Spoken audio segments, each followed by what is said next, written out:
প্রমত্তা নদীর বুক চিরে ভেসে চলেছে আস্ত একটা স্নানাগারের বাথটাব। তাও আবার একটা দুটো নয়, রং বেরঙের অদ্ভুত সব কাঠামোয় বাঁধা শত শত বাথটাব। কোনোটা রূপ নিয়েছে বিশাল এক গিটারের, কোনোটা পিয়ানোর, আবার কোনোটা ড্রামের অবয়বে। ঠিক এমনই এক নাটকীয় বাঁধ ভাঙা আনন্দের সাক্ষী হলো বেলজিয়ামের ঐতিহাসিক ও নয়নাভিরাম শহর দিনা। শহরের পাশ দিয়ে বয়ে চলা মুজ নদীর দুই কূলে শনিবার নেমেছিল হাজারো উৎসুক জনতার ঢল। বর্ণিল সাজে সজ্জিত বাথটাব, ভেলা আর গানের সুরে জমে ওঠে বিশ্ববিখ্যাত ইন্টারন্যাশনাল বাথটব রেগাটা। আমরা পানি ছিটাচ্ছি, আনন্দ করছি, আবহাওয়াটাও এনজয় করছি।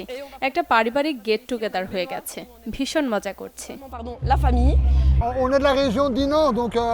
দীর্ঘ ২৫ বছর ধরে পরিবার নিয়ে এই উৎসবে অংশ নিয়েছি। আমাদের লক্ষ্য প্রতিযোগিতায় প্রথম হওয়া নয়, বরং নদীর জলে ভেসে সবার সাথে আনন্দ ভাগ করে নেওয়া আর পানি ছিটিয়ে মেতে ওঠা।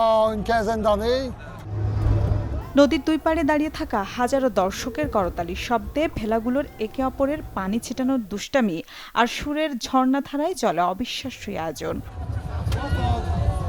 ঐতিহ্যবাহী এই রেগাটার ইতিহাস বেশ রোমাঞ্চকর। ১৯৮২ সালের এক অলস দুপুরে দিনার শহরের এক স্থানীয় দোকানদার রেডিওতে হঠাৎ একটি অদ্ভুত খবর শোনেন, যেখানে বলা হয় ইতালির এক দুঃসাহসী ব্যক্তি বাথটাবে চেপে নদী পার হয়ে গেছেন। খবরটি শোনার পর তার মনে প্রশ্ন জাগে, ইতালিতে সম্ভব হলে বেলজিয়ামের মুজ নদীতে নয় কেন? সেই ক্ষণিক ভাবনা থেকে বন্ধুদের সাথে নিয়ে শুরু হয় এই ভেলা ভাসানোর প্রতিযোগিতা। ৪ দশক পেরিয়ে সেই খেয়ালি আয়োজনই আজ বেলজিয়ামের অন্যতম বড় আন্তর্জাতিক গ্রীষ্মকালীন পর্যটন আকর্ষণে পরিণত হয়েছে। তবে রেগাটায় অংশ নেওয়া মোটেও সহজ কাজ নয়। আয়োজকদের অদ্ভুত কিছু নিয়ম কড়াকড়িভাবে মেনে চলতে হয় প্রতিযোগীদের।